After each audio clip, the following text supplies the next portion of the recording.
La nuit tombait doucement sur la petite maison où tout avait commencé. Mila et Yann étaient maintenant grands, mais ce soir-là, tout leur cœur retourne dans le passé. Sur la vieille table en bois, un carnet traînait. C'était celui où leur mère écrivait parfois, quand elle avait encore un peu de force après une longue journée. Mila l'ouvrit doucement, comme si elle touchait quelque chose de fragile, de sacré. À la première page, une phrase tremblait. « Tant que mes enfants respirent, je continuerai de me battre, même si personne ne voit mes larmes. » Les yeux de Mila se remplissent. Yann posa une main sur son épaule. Ils savaient. Leurs parents avaient tout donné, vraiment tout. Ils avaient renoncé à leurs rêves, à leur confort, à leur repos. Ils avaient sacrifié leur jeunesse, leur santé, leurs désirs, juste pour que leurs 2 enfants puissent vivre un demain meilleur. Ce soir-là, tout leur revint d'un coup. Les repas que leurs parents prétendaient avoir déjà mangés, les vêtements qu'ils prétendaient ne pas aimer, les sourires forcés pour cacher les dettes, les nuits blanches à s'inquiéter pendant que les enfants dormaient tranquillement. Mila s'effondra dans les bras de son frère. « Yann, comment on va leur rendre tout ça ?»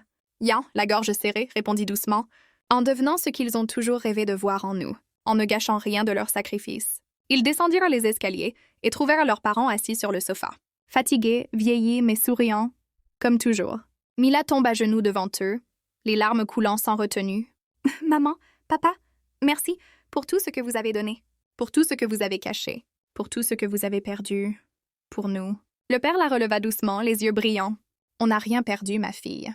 On vous a simplement donné notre vie, et on recommencerait sans hésiter. » Dans cette petite pièce silencieuse, quelque chose de grand arriva. La famille se serra, comme si leurs cœurs s'unissaient une dernière fois dans un seul battement. Ce fut le moment le plus triste et le plus beau de leur vie. Parce que c'est ce jour-là que Mila et Yann comprirent une vérité que peu de gens apprennent assez tôt.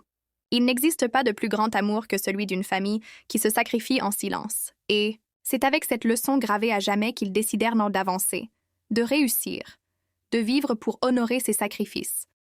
C'est ainsi se termine l'histoire. À travers tout ça, l'auteur voulait nous montrer l'importance d'investir dans nos enfants les bonnes manières. L'amour, l'affection, l'empathie, humilité ou le goût de ne pas considérer les autres mondes comme des objets sans aucune valeur ou inférieurs par rapport à eux, l'éducation et le goût du travail. L'auteur met en évidence que, indépendamment du statut social de chacun, il était moralement inacceptable de traiter autrui comme un objet ou de le considérer comme inférieur.